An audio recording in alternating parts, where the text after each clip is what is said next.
Lámpara es tu palabra para mis pasos, luz en mi sendero. Lámpara es tu palabra para mis pasos, luz en mi sendero. Luz, tu palabra es la luz. Buenas tardes, queridos hermanos y hermanas oyentes de Radio Anglicana, la radio de la Iglesia. Bienvenidos a esta emisión especial de su programa La Palabra Hoy. Tus justos mandamientos. Como siempre, contamos con la presencia y la compañía de nuestro hermano, el reverendo Juan María Tellería. Bienvenido, reverendo. Buenas tardes. Muy buenas tardes, noches, pues quizás probablemente para alguno de nuestros radio oyentes, o quizás buenos días. Un verdadero privilegio poder estar una vez más con todos vosotros y por supuesto un saludo a ti como director del programa, a todos los compañeros que estáis ahí en el equipo y, como no, a nuestros radio oyentes. Totalmente. Buenas tardes. Tu palabra es la luz, mi vida, Señor. Como siempre, como ya bien lo ha dicho Tellería, es un gusto, es un placer, es un honor estar aquí compartiendo con vosotros este tan gustado y querido programa. Hoy vamos a continuar con nuestras reflexiones en torno al libro del Deuteronomio. Hoy finalizaremos estas reflexiones, esta serie de reflexiones, estos estudios que hemos tenido en torno a este libro. Así que antes de que entremos pues en nuestra reflexión de hoy, pues que podamos tener un momento de oración. Adelante, reverendo. Vamos pues a orar. Te damos muchas gracias, Padre nuestro, porque hoy llegamos a una reflexión final de este extraordinario libro del Antiguo Testamento que es el Deuteronomio. Y lo hacemos, Señor, agradeciéndote todos los programas anteriores en los que hemos intentado extraer lo que es el meollo de este escrito, de esta parte tan importante de la ley de Moisés, de tu santa palabra. Te pedimos, Padre nuestro, que en esta tarde-noche tú también nos bendigas y permitas que nuestro programa de hoy contribuya a realzar tu santo nombre, tu honra y tu gloria. Y nos acordamos siempre, Señor, de las personas que están viviendo en este mundo situaciones terribles, conflictos armados, destrucciones de sus hogares, destrucciones de sus medios de vida, y te pedimos que tengas misericordia de todas las naciones, Padre nuestro. Te damos las gracias por escucharnos en el nombre del Padre, del Hijo y del Espíritu Santo. Amén. Amén. Tu palabra es la luz. Bueno, como adelantamos al principio, hoy finalizamos esta serie de reflexiones que hemos tenido en torno al libro del Deuteronomio. Hoy finalizamos con el epílogo en el cual pues tenemos como tema principal la muerte de Moisés y usamos de referencia el capítulo 34 de Éxodo para todos nuestros oyentes que vayan siguiendo el programa y que también vayan siguiendo este estudio. Luz en mi sendero, lámparas tú. Antes de entrar de lleno en nuestro programa, también queremos recordarle a nuestros oyentes que pueden compartirnos sus preguntas, sus inquietudes, sus reacciones a nuestro número de WhatsApp, el 698-680696, si lo hacen dentro del territorio nacional. Y para aquellos hermanos que nos escuchan de fuera de España, anteponiendo el signo positivo con el número 34 al 698-680696, pueden hacernos llegar sus reacciones, comentarios, dudas, sugerencias y también aportaciones al programa en referencia al tema de hoy. La muerte de Moisés. Ese es hoy nuestro tema. Bueno, Juan Mari, ya hemos adelantado a nuestros queridos hermanos que usamos de referencia el capítulo 34 por si ahí encuentran pues algún aporte o quieren compartir con nosotros alguna duda o alguna reacción en torno a este tema. ¿Por qué se dice, Juan Mari, que el capítulo 34 de este libro del Deuteronomio es un capítulo tan controvertido? ¿Por qué, Juan Mari? Bueno, en primer lugar queremos decir que el capítulo 34 del libro del Deuteronomio es una obra maestra así tal cual, una obra maestra de la narrativa hebrea antigua. Vamos a ver. Es muy evidente que para cualquier persona que haya leído todo el libro del Deuteronomio, desde el capítulo 1 y haya llegado ya al capítulo 34 y lo lea, notará que hay un cambio radical de estilo. Es muy evidente que el capítulo 34 es algo diferente. Y no solamente es el capítulo que pone fin, el punto final al libro del Deuteronomio, sino a los 5 libros que para los judíos, para la religión judía, es tan importante, ¿no? Que es lo que llaman la Sagrada Torá o la ley de Moisés, lo que nosotros los cristianos llamamos el Pentateuco. O sea que ya de entrada es un capítulo que tiene una gran importancia, se distingue por completo del resto del libro por su estilo y por su tono. Pero claro, tú preguntas y muy bien, ¿no? ¿Por qué es un capítulo tan controvertido? Es que lo es en realidad. Pensemos que su contenido, la muerte, ni más ni menos, y no solo la muerte, sino también la sepultura de Moisés, que según el propio capítulo 34, según la propia narración sagrada, son hechos que tienen lugar sin testigos humanos, o sea, según leemos en Deuteronomio 34, nadie ve la muerte de Moisés, nadie ve la sepultura de Moisés. Tenemos que imaginar que este tipo de narraciones pues haya planteado infinitos problemas a quienes a lo largo de los siglos se han empeñado, tanto judíos como cristianos, comentaristas judíos como cristianos, quienes se han empeñado en entender lo que pasaba ahí. Y por supuesto, para quienes en épocas pasadas e incluso en la época actual, pues quieren aferrarse a la idea tradicional de que es Moisés el autor del Pentateuco en su conjunto y por supuesto del libro del Deuteronomio, imaginemos el gran problema que representa que Moisés pudiera haber sido el autor de este capítulo donde se narra su muerte y donde se narra su sepultura sin que nadie lo hubiera visto, ¿no? Ahora, quienes enfocan, los especialistas judíos y cristianos, que enfocan este capítulo dentro del conjunto, gran conjunto literario que es el Deuteronomio y el gran conjunto literario que es el Pentateuco, la Sagrada Torá, bueno, pues no como una obra de Moisés, sino como lo que debió ser en realidad una obra de recopilación de tradiciones, este capítulo presenta también un problema terrible. Y es que, por un lado, el Deuteronomio 34, como leemos o nuestros amables radioyentes pueden leer en el último versículo, en los últimos versículos del capítulo, es un texto totalmente laudatorio, es decir, es un texto en el que se exalta la figura de Moisés, pero por otro lado, el propio texto recuerda que el contexto de la muerte de Moisés, el contexto de la sepultura de Moisés, es un contexto de castigo. Es decir, Moisés muere y es enterrado allí en lo alto de aquella montaña, viendo, como dice también el propio texto, toda la tierra, lo que iba a ser la tierra prometida, la tierra de Canaán, donde el pueblo de Israel iba a entrar, pero sin poder entrar él.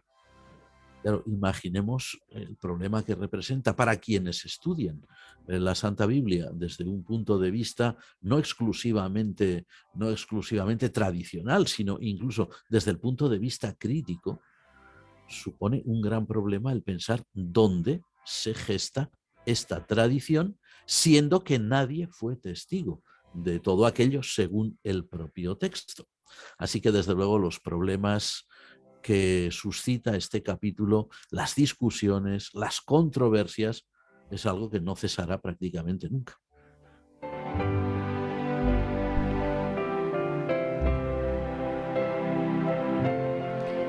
Este acontecimiento narrado aquí en el capítulo 34 de este libro del Deuteronomio, Juan Mari, ¿es un hecho histórico real o es una leyenda piadosa? Muy buena pregunta, muy buena pregunta. Fíjate, Noel, que el judaísmo, la religión judía, los especialistas, los rabinos, los maestros de Israel, tanto los que se han movido en una línea de interpretación tradicional como los que se han acogido en el día de hoy, y son muchos, a una interpretación crítica, de estos textos del Antiguo Testamento, el judaísmo siempre se ha sentido muy incómodo ante esta historia que narra Deuteronomio 34. Tanto, fíjate, un detalle que hay mucha gente que quizás no conozca esto, seguro que algunos sí, evidentemente, pero hay algunos judíos ilustres, judíos de tiempos recientes, estamos hablando pues del siglo XX, finales del XIX, del siglo XXI, es decir, de lo que llevamos del siglo XXI, nuestra época contemporánea. Algunos estudiosos judíos ilustres han querido incluso o han interpretado esta historia como una composición que lo que refleja es una gran culpabilidad. Una gran culpabilidad por parte del pueblo judío, porque según ellos entienden, la manera en que está redactado lo que hace es ocultar mal realidades que tuvieron que ser trágicas. Por ejemplo, hay algunos que han propuesto que lo que este capítulo intenta de alguna forma disimular es que en realidad Moisés debió ser, dicen, asesinado por su propio pueblo, pero asesinado de forma ritual, es decir, como si fuera un sacrificio a Dios, ¿no? A Dios o a alguna divinidad. Y que en este caso Moisés habría sido el primer profeta y siervo de Dios martirizado por su promisión, martirizado por su fidelidad, martirizado por su fe. Entre otros, pues vamos a decir un nombre. Ahí está, por ejemplo, Sigmund Freud, que era judío, que es, como todo el mundo sabe muy bien, el padre del psicoanálisis, una de las grandes figuras en el desarrollo de la psicología y de la medicina, sobre todo de la medicina moderna, en todo lo que toca a la psicología y la psiquiatría. Sigmund Freud creía firmemente, pero no era una idea que partía de él. Parece ser que ya otros antes lo habían dicho. Sigmund Freud creía que este capítulo era pues una manifestación de culpabilidad porque había quedado en el pueblo judío un reato de culpa muy grande por haber cometido un asesinato ritual con la persona de Moisés y que al escribirlo de esta manera se había querido paliar todo aquello. Desde luego, hay que decir que, aparte de esta interpretación, que nos puede parecer incluso un poquito extrema, ¿no?, o fuera de lugar, pues no han faltado, desde luego, entre los judíos ya de épocas muy antiguas, ¿no?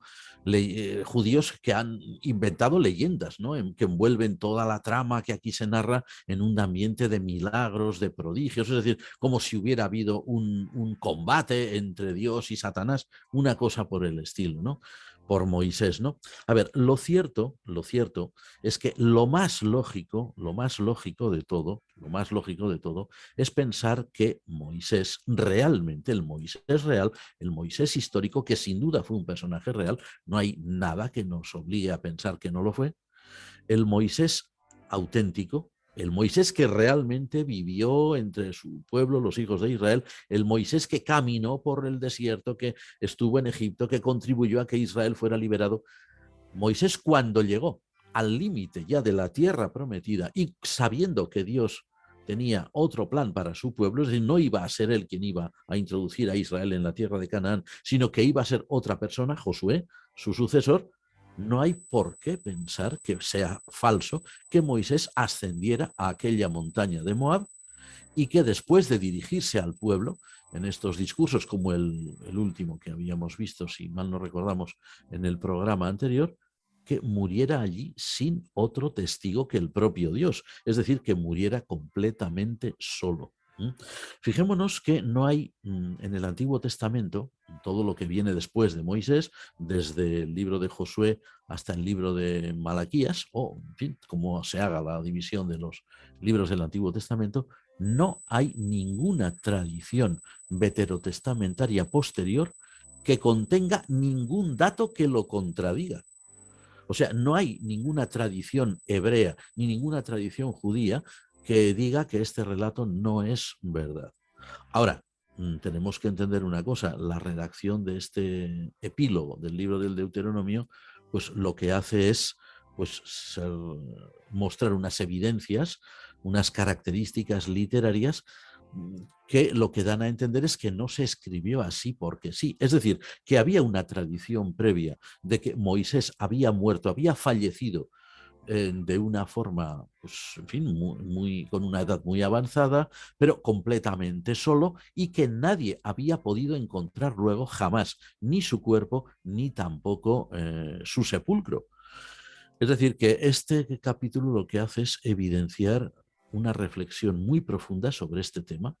Quien lo puso por escrito no simplemente se limitó a decir, bueno, hay una tradición que dice esto y yo ahí lo dejo. No, refleja una reflexión muy profunda sobre este tema, al mismo tiempo que, como decíamos, un estilo extraordinario de redacción. O sea, decíamos, es un gran maestro, es un gran autor el que ha compuesto este capítulo. Por cierto, probablemente de los más grandes narradores que contiene la Santa Biblia.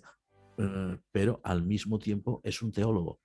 Es alguien que piensa y que no solamente se limita a decir Moisés subió, Moisés murió y allí desapareció y no sabemos nada. No hace eso, sino que también añade datos que reflejan un pensamiento teológico muy importante, como por ejemplo esa conversación de Dios con Moisés, el hecho de que Moisés contemple la tierra, en fin, la tierra prometida, cosas que nadie vio, evidentemente, pero que el autor sagrado, que es un gran narrador, pues sabe reflejar muy bien para suscitar la reflexión en sus lectores y probablemente en sus oyentes, porque los textos de la Biblia en principio fueron redactados para ser recitados, leídos en público.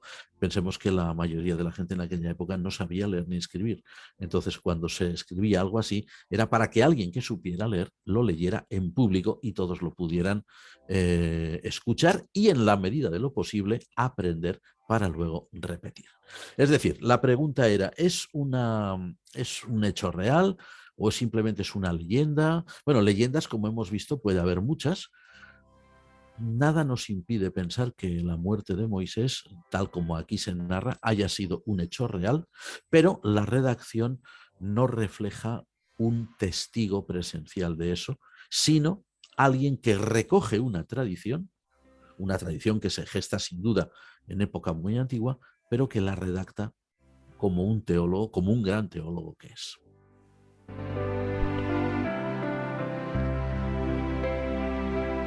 Bueno, empezamos a recibir algunas reacciones de nuestros oyentes. Juan Mari, nos comienzan diciendo de que qué fue lo que sucedió, que, entre comillas, no movió a misericordia a Dios, aunque luego aparentemente sí, porque le permite verlo desde lejos, pero ¿qué fue eso que sucedió? Que Dios se mantuvo en sus 13, como dice, ¿no? De que no permitió que aquella generación entrara en la tierra prometida, incluido Moisés. Bueno, es evidente que cuando leemos el libro de los Números, por ejemplo, o cuando leemos las tradiciones recogidas en el libro del Deuteronomio, ya en el propio Éxodo, ya en Levítico, pero menos, porque Levítico es un libro que está sobre todo dedicado a la descripción de rituales, ¿no?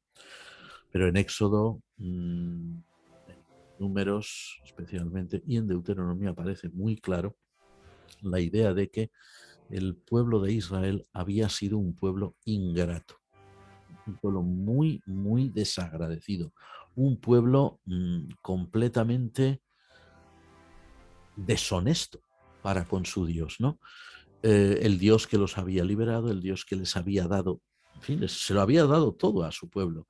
No solamente promesas, sino también realidades. Dios guiaba al pueblo, Dios lo protegía, Dios lo cuidaba, Dios le proveía, según leemos en los relatos sagrados, todo lo necesario. Sin embargo, la reacción del pueblo era negativa. Y no solamente la reacción del pueblo, también era negativa la reacción de quienes se supone que tenían que haber sido los dirigentes de aquel pueblo, ¿no? A ver, el detalle típico, Aarón, hermano de Moisés, que luego sería el sumo sacerdote.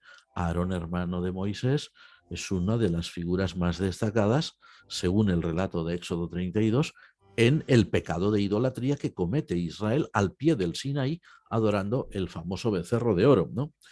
Moisés tiene a veces actitudes que no son siempre las mejores para con el pueblo, ¿no? Y aunque no se le reprocha demasiado, Moisés incluso tiene actitudes de queja, ¿eh? de queja ante Dios por parte del pueblo, ¿no? Y Dios siempre responde de forma benévola, ¿no?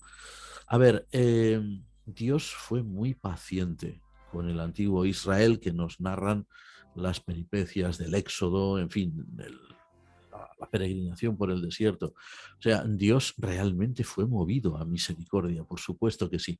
Pero el problema es que aquella generación, salvo casos muy concretos, bueno, dos concretamente, Josué y Caleb, fue una generación que no se hizo digna del destino que Dios tenía para ellos. A ver, cuidado. Eso no quiere decir, porque tampoco es lo que enseña en este sentido la Sagrada Escritura, eso no quiere decir que Dios rechazara a aquel pueblo o que Dios, como algunos he llegado a escuchar una vez, Dios condenó eternamente a aquel pueblo. No, eso no se puede afirmar. No hay ningún texto de la Biblia que diga eso. La Biblia sí reprocha la falta de la desobediencia, la falta de gratitud para con Dios, la ingratitud del pueblo. Eh, la Biblia sí reprocha la impiedad de aquel pueblo, pero en ningún momento dice que fueran eternamente rechazados, pero sí que fueron duramente, por supuesto, disciplinados por un Dios que quería a su pueblo y que deseaba lo mejor para él. La historia de Israel en el desierto del Sinaí, bueno, y luego después, ¿no? Porque la ingratitud de Israel no se detuvo allí, ojalá se hubiera detenido allí, pero no. Luego continuó cuando conquistaron la tierra, en fin, y después, ¿no? La ingratitud de Israel es uno de los temas constantes del Antiguo Testamento, pero fijémonos bien que cada vez, sobre todo en los profetas, cuando eran grandes teólogos y grandes pensadores, cuando los profetas enfocan la ingratitud de Israel, vemos que incluso aunque hablan de juicios devastadores, y lo hacen en su estilo peculiar, ¿no? Con las figuras que ellos empleaban, tal como hablaban en su momento y en su idioma, siempre dejan, y no es un pequeño resquicio, es una puerta muy grande abierta a la misericordia de Dios. Dios tuvo realmente misericordia con Israel y aunque aparentemente Deuteronomio 34 pareciera que no, Dios tuvo una gran misericordia con Moisés. A ver, si la memoria no nos engaña, porque no tenemos aquí delante el texto, eh, Moisés llegó a una edad realmente avanzada, una edad provecta. Es más, incluso se dice, cosa extraordinaria, que ni siquiera su vista se había debilitado, cosa pues un auténtico milagro y más en aquellas latitudes, ¿no? Donde los problemas de cataratas pues han estado causando cegueras en la gente que ha vivido en el Medio Oriente pues hasta hace prácticamente muy poco tiempo, hasta que la medicina occidental ha entrado allí, ¿no? Eh, Moisés fue preservado, pero Moisés no se le permitió entrar en la tierra, no por venganza de Dios. A veces se ha entendido mal, como si Dios se hubiera vengado de él. No, no se venga de él. Dios no se venga de nadie, ¿no? Aunque sí que es verdad que hay una figura muy hiperbólica, ¿no? En los profetas que dicen, mía es la venganza, yo pagaré. Sí, son formas de expresarse, formas que literarias de la época que se ponen en boca de Dios. Dios en realidad no se venga, no se venga en el sentido en que un ser humano dice, tú me la has hecho, tú me la pagas. No, Dios no es así. Pero Dios en sus designios, va dirigiendo a su pueblo, va dirigiendo la vida de la humanidad, aunque parezca que no, va dirigiendo a las naciones incluso en los peores momentos. Y antes, al comenzar, estábamos orando, ¿no? Por las personas que, lo hacemos siempre, por las personas que viven conflictos bélicos, ¿no? Y que no tienen culpa de nada. Bueno, pues incluso en medio de esas catástrofes provocadas por el ser humano, Dios sigue manteniendo su propósito. Es decir, Dios no fue, pese a lo que podría parecer, Dios no fue ni muchísimo menos cruel, ni mucho menos vengativo con Moisés, ¿no? Simplemente que Moisés, a pesar de todos los errores humanos que pudo haber cometido, pues había cumplido con una misión y Dios le hizo simplemente descansar de sus trabajos. Tenemos aquí unas cuantas intervenciones, intentaremos comprimirlas y ajuntarlas porque están muy relacionadas. Me parece llamativo, nos dice un hermano, de que el Arca de la Alianza desapareció de la historia. Pero hay un texto en el Apocalipsis que dice que al final de los tiempos Dios mostrará su arca. Sobre el cuerpo de Moisés tampoco se sabe dónde está, aunque en el capítulo 9 en el versículo 9 de San Judas nos dice que el demonio estaba teniendo una discusión con el ángel Miguel sobre el cuerpo de Moisés. ¿Sucederá algo parecido al final de los tiempos si es que el cuerpo está oculto aquí? Sé que no tiene nada de importancia y de relevancia para la historia de la salvación. Es una curiosidad bíblica. Y luego nos dice otra hermana, ¿cuál fue el motivo que Dios tuvo de no permitir que se encuentre este cuerpo? Bueno, pues ahí tenemos muchas cosas y todas ellas muy interesantes en todas estas historias que se han mencionado. Fijémonos que el judaísmo de la época intertestamentaria, es decir, entre el Antiguo y el Nuevo Testamento, esos siglos intermedios, el judaísmo gestó muchas historias, gestó muchas leyendas, gestó muchas narraciones que no tienen ningún sustento en lo que enseñaba la historia bíblica real, ¿no? ¿Qué es lo que hace San Judas? San Judas en su epístola.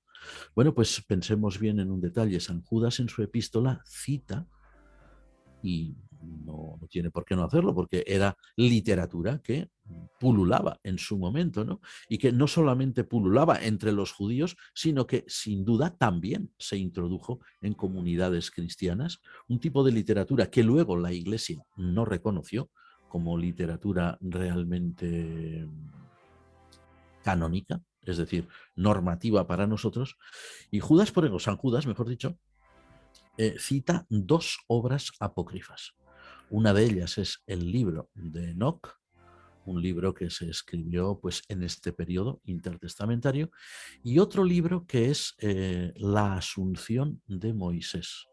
La Asunción de Moisés es una leyenda según la cual hay una disputa entre el diablo y el arcángel y uno de los arcángeles, ¿verdad? El arcángel Miguel, concretamente. Bueno, bien, ese tipo, claro, Judas lo cita como ejemplo, pero no lo cita como en el sentido de, mira, esto es una cosa que realmente sucedió, sino como esta es la literatura que nosotros conocemos y por lo tanto aprovecho esto para mi enseñanza, ¿no? La enseñanza de Judas, la enseñanza de San Judas Apóstol, es precisamente la fidelidad a Dios y cómo incluso una intervención, como podría ser la del diablo, pues si no recordamos mal el texto de la epístola, es que no se le hace ni caso, ¿no? Es decir, si en esa leyenda el diablo quería apoderarse del cuerpo de Moisés, que no se podría saber bien para qué, porque finalmente un cuerpo humano por ley natural se descompone, salvo casos muy, muy específicos que puede haber por ahí, bueno, pues no tendría excesivo sentido, pero sin embargo lo que enseña San Judas es que ni siquiera en ese momento se entró en discusión con él o ni siquiera en ese momento se maldijo a nadie, ¿no? A ver, la enseñanza de San Judas no es decir, mirad lo que ocurrió realmente en tal momento, sino como según las leyendas y tradiciones del pueblo judío ocurre esto. Bueno, pues nosotros, si en esa leyenda nadie maldice, pues nosotros tampoco tenemos que maldecir. Es decir, es una explicación catequética, ¿no? Evidentísimamente. Sobre la historia del arca hay una cuestión ahí muy curiosa también. A ver, en la literatura que se llama del Antiguo Testamento, la literatura que es la deuterocanónica, o sea, la de segundo canon, o sea, no apócrifa, como llaman algunos, que eso es un vocabulario un poquito erróneo. Apócrifas son otros libros, ¿no? Mira, apócrifos es, por ejemplo, Enoc, apócrifos es, por ejemplo, este de la Asunción de Moisés y muchos más, ¿no? En la literatura deuterocanónica está, por ejemplo, en el libro segundo de los Macabeos, en el prólogo del libro, en esos primeros capítulos iniciales, ahora no recuerdo exactamente el texto con detalle, pero se dice que el profeta Jeremías, ni más ni menos, cuando la ciudad de Jerusalén iba a ser ya tomada definitivamente por los babilonios de Nabucodonosor, como era sacerdote, Jeremías quiso salvaguardar el arca de la alianza y entonces se la llevó juntamente con otros piadosos que serían levitas, porque si no, no la hubieran podido tocar, conforme a las prescripciones de la ley, y se las lleva precisamente a la zona donde Moisés había fallecido, ¿no? Y la dejaron en una cueva escondida. Lo que ocurre es que luego cuando quisieron volver para ver dónde estaba y dejar allí una señal, bueno, pues resulta que no supieron encontrarla, se perdieron, no sabían dónde estaba. Y entonces entendieron que eso pues no se encontraría hasta el final de los tiempos. Bueno, eso son leyendas judías, leyendas judías, o sea, no tienen para nosotros ninguna trascendencia por una razón, porque, a ver, el arca del pacto, ¿no? El arca de la alianza, Aaron Jaberit, como llaman en los libros de la Biblia en hebreo. Bueno, pues eso era un objeto cultico muy importante para el antiguo culto israelita, por supuesto, porque era la representación de la presencia de Dios, ¿no? Y según se dice, y dice el Talmud también, en esa arca, sobre la cubierta del arca, el propiciatorio, que llama la versión bíblica Reina Valera, y aquellas dos imágenes de querubines, allí en medio, encima del propiciatorio, es donde se manifestaba la presencia divina, lo que llamaban los rabinos la sagrada Shekinah, ¿no? Bien, sin duda alguna era así, pero desde el momento en que el Mesías ha aparecido, desde el momento en que el Mesías viene, cumple plenamente con todo el propósito salvífico divino, no solo para el pueblo judío, sino para toda la humanidad, a partir de ahí ya el templo carece de sentido, la prueba es que fue destruido, todos los objetos litúrgicos que podían haber existido en él y que tenían un sentido según la ley de Moisés, pierden por completo ya su sentido, porque eran sombras de lo que había de ocurrir y la realidad es Cristo.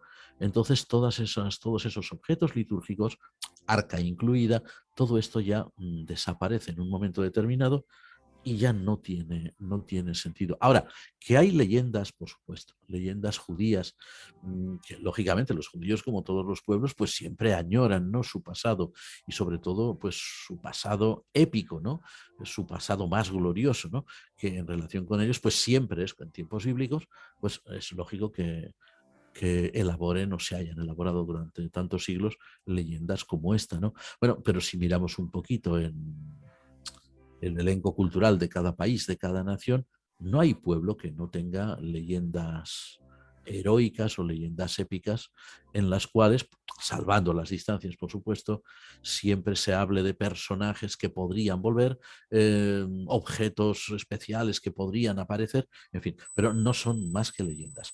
A la luz de lo que es la teología de la Biblia, el mensaje de la Biblia, en Cristo Jesús, no solamente se ha cumplido todo lo que Dios había prometido al antiguo Israel a través de Moisés y a través de los profetas, sino que incluso se ha rebasado. O sea, lo que, como hemos dicho más de una vez, ¿no?, en alguno de estos programas nuestros desde hace años, o sea, Cristo no es que cumpla las promesas de Dios, es que Cristo aún va más allá de lo prometido. O sea, la obra de Cristo, que únicamente se puede entender en el Nuevo Testamento, y lógicamente, ¿no?, desde el momento en que el Paráclito, el Espíritu Santo, es una realidad en la vida de la Iglesia, como sucede en Hechos de los Apóstoles, solamente ahí podemos entender que lo que Cristo hizo iba muchísimo más allá de todo lo que el antiguo Israel hubiera podido imaginar o los mismos profetas hubieran podido imaginar. A ver, hay una expresión que ahora me viene a la mente, que es en la segunda epístola de San Pedro Apóstol, donde el autor de la carta habla claramente de los profetas que habían hablado de estos tiempos y tal, anhelaban y aún se preguntaban todas estas cosas. Se refiere al cumplimiento pleno de Cristo Jesús, de toda la obra de la redención, toda la obra de la redención, perdón, y dice cosas en las cuales los mismos ángeles desean realmente pues cosas que desean mirar los ángeles. A ver, hay Reina Valera, hay lo que podría decir cosas que realmente desean comprender los ángeles. Es decir, la obra de Cristo es algo que no solamente llama la atención del creyente cristiano, sino que todo el cosmos inteligente, los ángeles, los seres que llamamos ángeles y otros que pudieran existir, sí comprenden esto verán que es algo que les sobrepasa incluso a ellos, es decir, no llegan a entender bien la obra de Cristo. De ahí que todas estas historias sobre el arca que queda por ahí, esto, son meras leyendas judías que no tienen para nosotros ningún tipo de significado más que una cuestión puramente pues, literaria. De hecho, hoy la inmensa mayoría de los judíos que estudian la Sagrada Escritura pues con métodos críticos, entienden que todo eso es pura leyenda, no saben que eso, pues ya el cumplimiento que pueda tener ya no será como se les había enseñado o les habían enseñado sus mayores si lo creían literalmente, ¿no? Lo enfocan de otra manera. Volviendo con nuestro capítulo 34, Juan Mari, ¿cuál es el mensaje central de este capítulo entonces? Bueno, vamos a ver, hemos anticipado algo de esto, me parece, antes. A ver, el mensaje central es que, por decirlo en un castellano muy coloquial, misión cumplida. Misión cumplida. Es decir, Moisés ha cumplido con su misión. Moisés ha llevado al pueblo a las puertas de la tierra prometida. Más todavía. A ver, si recordamos el libro de los números y si recordamos también el resumen que hace Moisés, que eso lo habíamos visto hace ya pues unos cuantos programas al comienzo, me parece. El resumen que hace Moisés de la historia de Israel desde el Sinaí hasta llegar a la tierra de Canaán.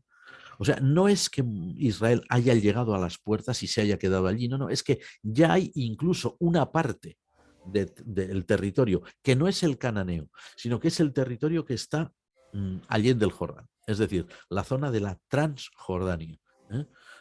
Hay una zona ya que los propios israelitas han conquistado y se han establecido en ella. Es decir, Moisés no solamente lleva al pueblo y les dice, vale, ahí tenéis la tierra, pues ahora os apañaréis. No. Moisés le dice, ahí tenéis la tierra, pero ya hay dos tribus, o mejor dicho, 2,5 tribus, la tribu de Rubén, la tribu de Gad y la mitad de la tribu de Manasés, que ya tienen su territorio y ya se han instalado en él. O sea, Moisés no simplemente ha sido una especie de, por decir así, el pastor de un rebaño que lleva a sus ovejas, a sus vacas, a sus cabras a pastar. No. Moisés ha sido también, aunque de esto pues no solemos tener esta imagen, pero la Biblia nos la ofrece, Moisés ha sido también un gran caudillo militar, que aunque no haya dirigido él directamente en primera línea de combate, ya debía ser un hombre muy mayor, evidentemente, 120 años, la batalla, a través de Josué, que ha sido el gran capitán de las huestes de Israel, ha logrado incluso que haya 2,5 tribus que tengan ya su territorio. O sea, 2,5 tribus que ya no necesitan el territorio que el resto de sus hermanos conquistarán dentro de la tierra de Canaán. Moisés ha cumplido perfectamente su misión, totalmente. Es decir, que a pesar de todos sus errores, a pesar de todo su pecado, a pesar de todo lo que a él le ha excluido también de formar parte de esa generación nueva que va a entrar en la tierra prometida, a pesar de todo, él ha llevado a Israel no solamente a las puertas de su destino, sino incluso a la victoria. Ese es el mensaje central de este capítulo y por eso Moisés ya descansa.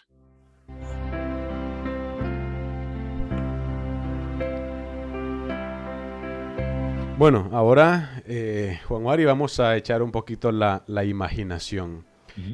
¿Cuál sería la imagen que podríamos o con la que nos deberíamos quedar en este capítulo? ¿Con los elogios recibidos, ¿no?, por la vida de Moisés, o el castigo, entre comillas, de haberse quedado ahí y no hasta el final? ¿Cuál sería entonces la última imagen de Moisés en este capítulo?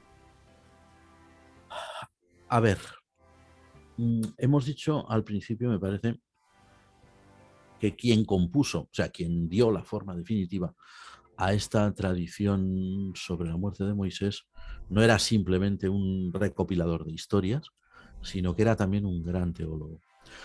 A ver, la imagen que vehicula este capítulo 34 del Deuteronomio, sí, a pesar de todo esto que has comentado, porque además es cierto, está ahí, no se puede negar, pero en general, la imagen que vehicula este capítulo es la de que Moisés es un gran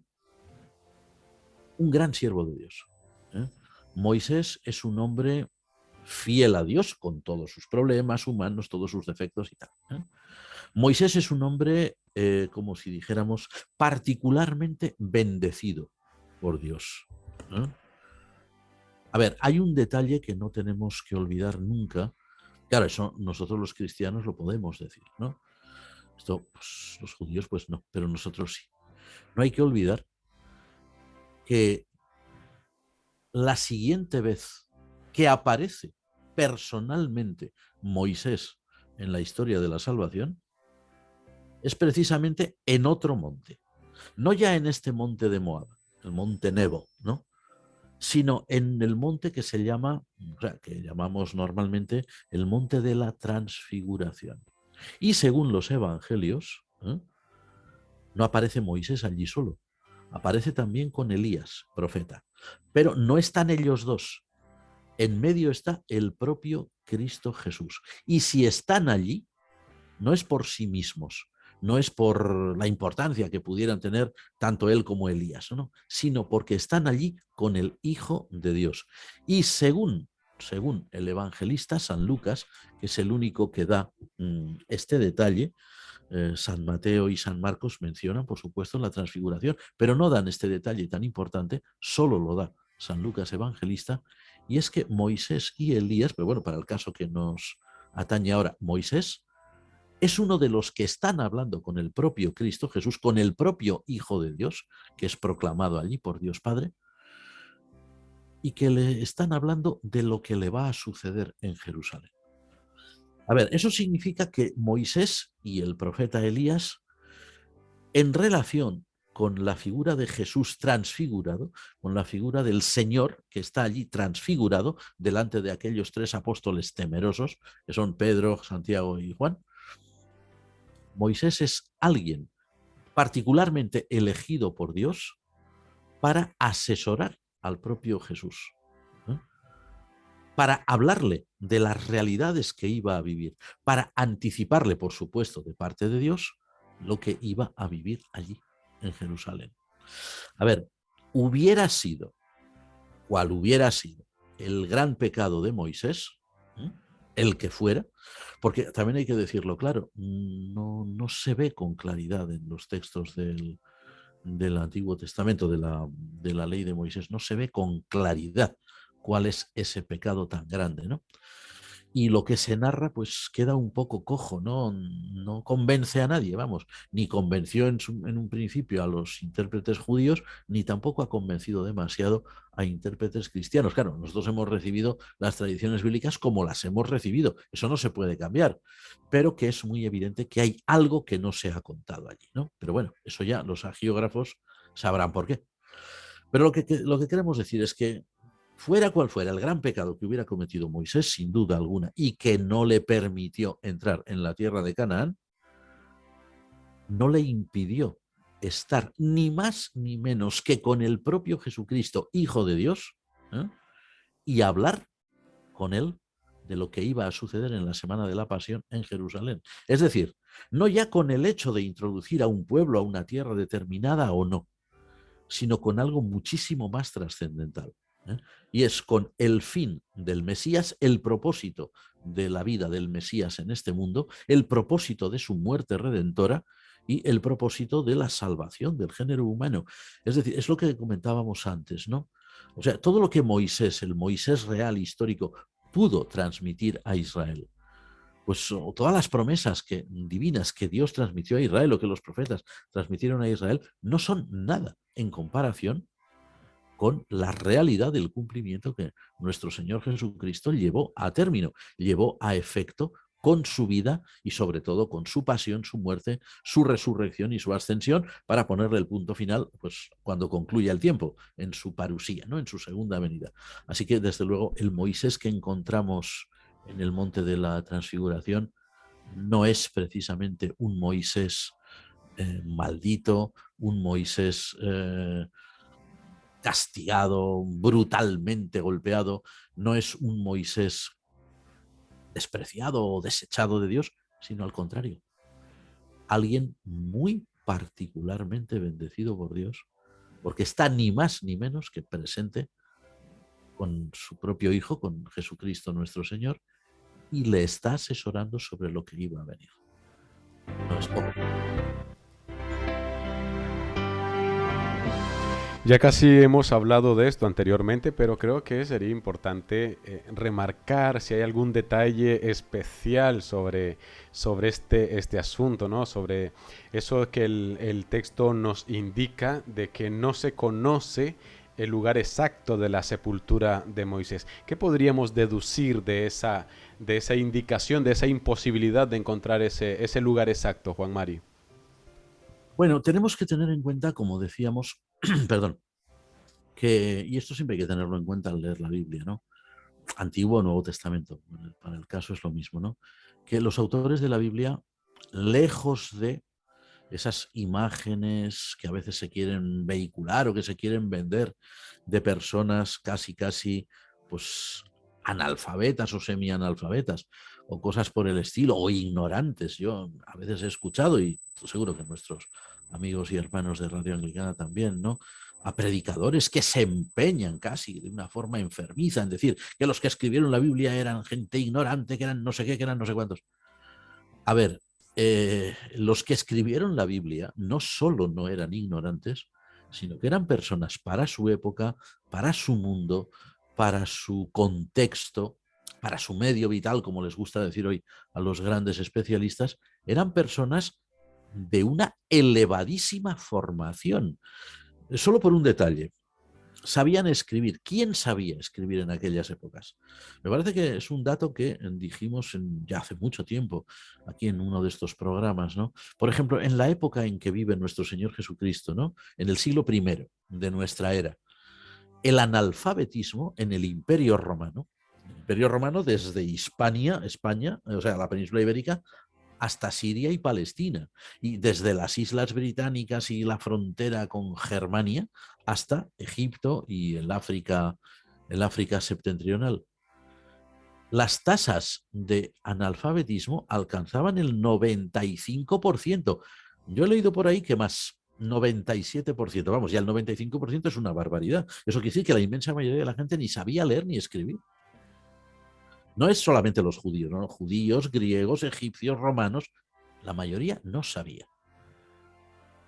Gente que escribió la Biblia solo por el hecho de escribir, y además de escribir correctamente, ya no eran, ya no casaban en ese modelo de tanta ignorancia y de tanta malentendida sencillez o malentendida humildad que algunos nos quieren vender.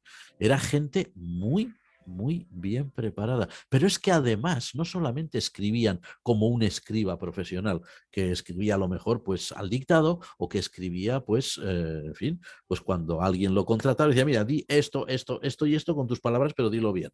Vale, pues él escribía, vale, pues ya está, pues muy bien, gracias, te pago y lo envío. Ya está. No. Sino que además eran personas que reflexionaban, lo hemos dicho, grandes teólogos.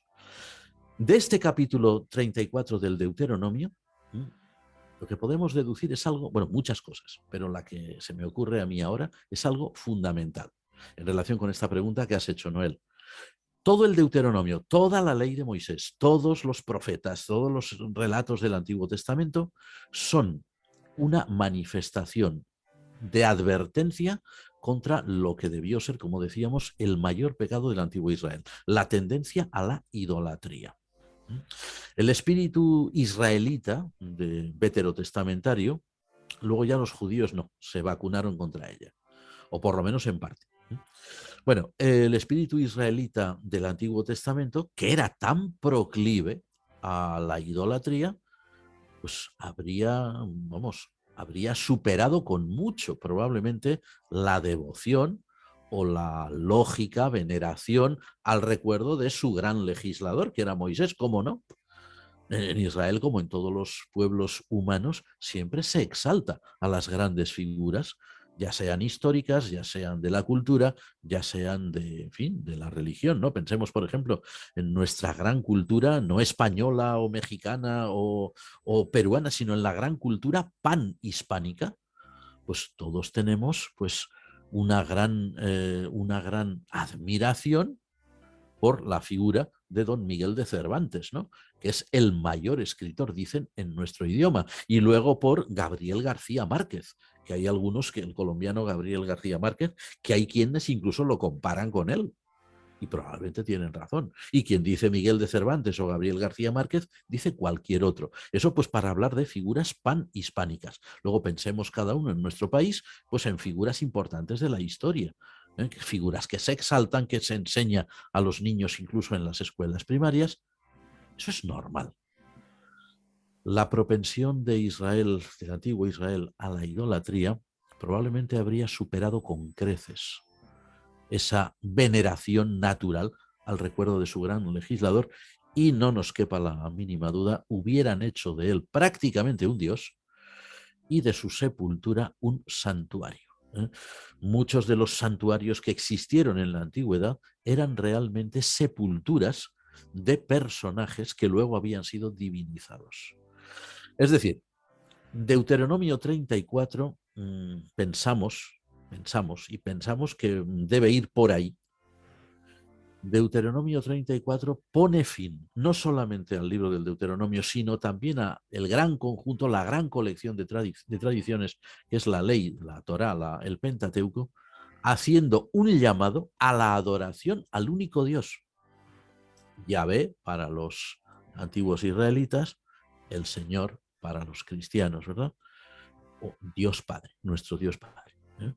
Un llamado a la adoración al único Dios. Jamás a los seres humanos, por importantes, por destacados que pudieran llegar a ser, porque no son más que, es así, son instrumentos en las manos divinas, instrumentos que Dios emplea para cumplir su propósito, pero que Dios no los emplea como si fueran, vamos a decir, piezas de ajedrez, ¿no? Ahora muevo el rey, ahora muevo el peón, ahora muevo el caballo, ¿no?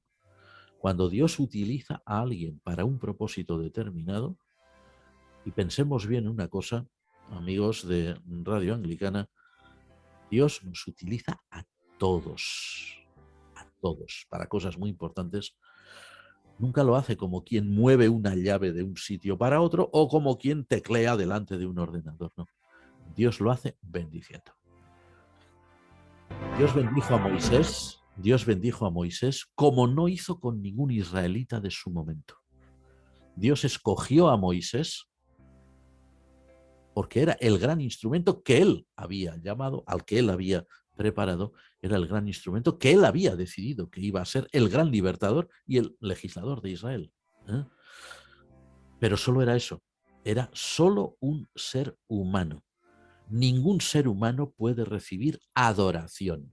Los seres humanos podemos ser, bueno, pues podemos, en la mentalidad de nuestros contemporáneos o de los que vengan, podemos ser exaltados por algo que hagamos, podemos ser recordados, podemos ser incluso venerados, como personas realmente importantes que han hecho algo, que hemos hecho algo, lo que sea, pero jamás adorados.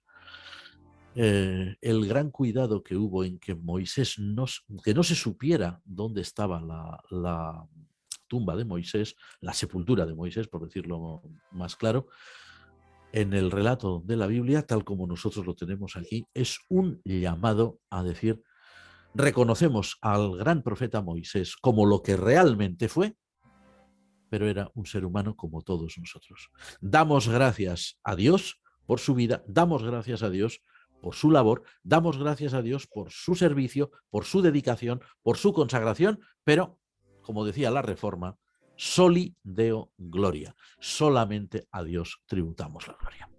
Amén. Así que muchas gracias, Juan Mari, por este tiempo que nos has compartido. Gracias por esta serie de estudios en torno a este libro tan interesante, tan importante como lo es el libro del Deuteronomio y tan pocas veces explicado como se ha hecho aquí en Radio Anglicana. Les recordamos a nuestros oyentes que a partir de unos 15, 20 minutos tendrán disponible en nuestra página de YouTube, también en nuestra página de Facebook, y quedará el archivo de este vídeo con este programa. Así que muchísimas gracias, Juan Mari. Gracias por el tiempo y gracias también por compartir con nosotros estos conocimientos. Noel, al contrario, soy yo quien nos da las gracias por una razón, porque cada vez que Radio Anglicana, vamos a decirlo así, ya que estamos así entre nosotros y nuestros amigos oyentes, es bueno que lo sepan, cada vez que Radio Anglicana nos propone, vamos a ver, un libro de la Biblia tal y cual, este libro tal, bueno, pues eso representa, por supuesto, pues un desafío muy grande, porque primero hay que leerlo, hay que leerlo otra vez, hay que reflexionar sobre él otra vez, hay que pues echar mano de cuanto haya por ahí en la biblioteca o en otros lugares, es decir, a ver qué hacemos con él. O sea que vamos, que el privilegio de poder compartir esto es mío, porque hablando claro, yo soy el que más aprende. Y nosotros decimos lo mismo. Bueno, pues sí, muchísimas gracias, Juan Mari. Y antes de llegar al fin, agradecerles como siempre a todos nuestros oyentes que nos han estado compartiendo sus mensajes de agradecimiento, de felicitación por el programa, sobre todo por las maravillosas explicaciones que da nuestro hermano. Pues antes de finalizar por completo, queremos hacer una pequeña pausa.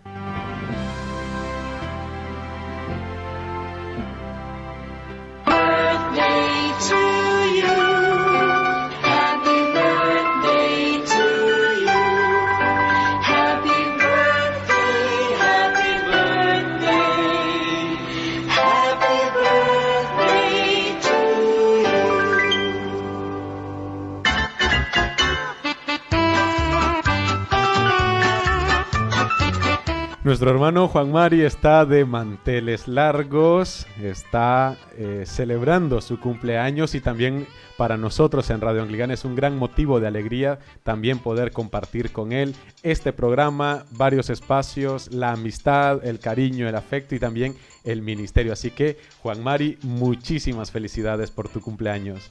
Pues muchísimas gracias, aunque no tendría que darlas, porque me estáis recordando que soy un año más viejo. Pero gracias, joven. Gracias de corazón. Gracias de corazón.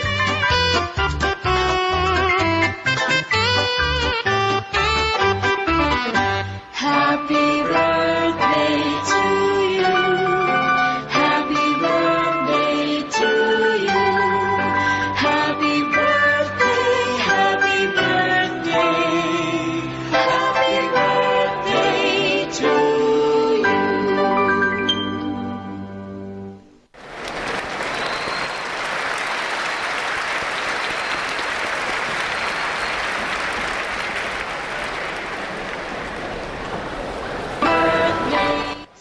También pues aprovechamos para orar, invitamos a nuestros hermanos que puedan estar con nosotros, también unirse en oración, dando gracias a Dios por la vida y el ministerio de nuestro hermano Juan María Tellería.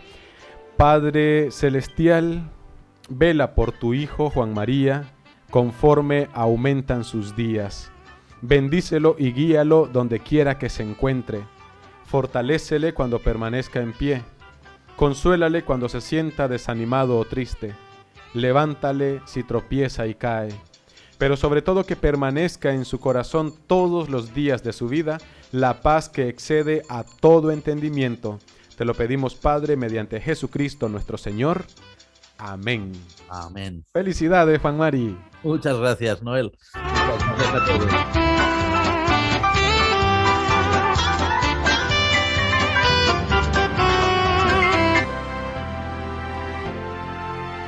Bueno, después de esto llegamos pues al final de nuestro espacio, dando gracias a Dios por el cumpleaños de Juan Mari, dando gracias a Dios por la presencia de nuestro hermano aquí con nosotros en Radio Anglicana y dando muchísimas gracias por todos los hermanos que han estado compartiendo con nosotros a través de las aplicaciones de la radio, a través de la página web de radioanglicana.es, a través de la página de Facebook de Radio Anglicana. Gracias por la compañía. Les invitamos para la próxima semana, ya en horario habitual de miércoles. Ayer por motivos ajenos a nuestra voluntad no pudimos, por eso lo hicimos hoy.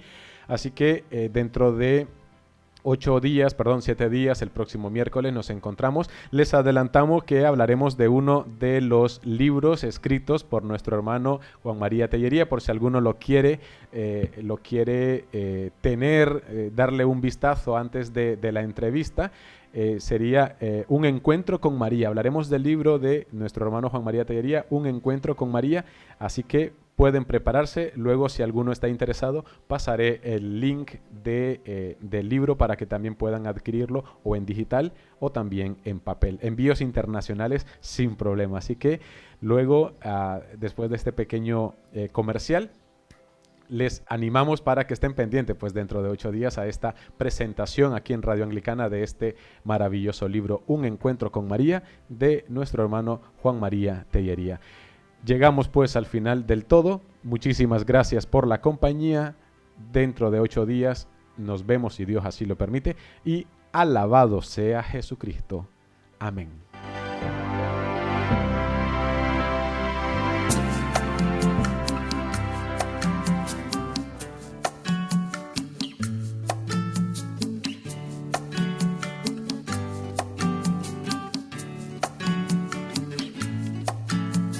Lámpara es tu palabra para mis pasos.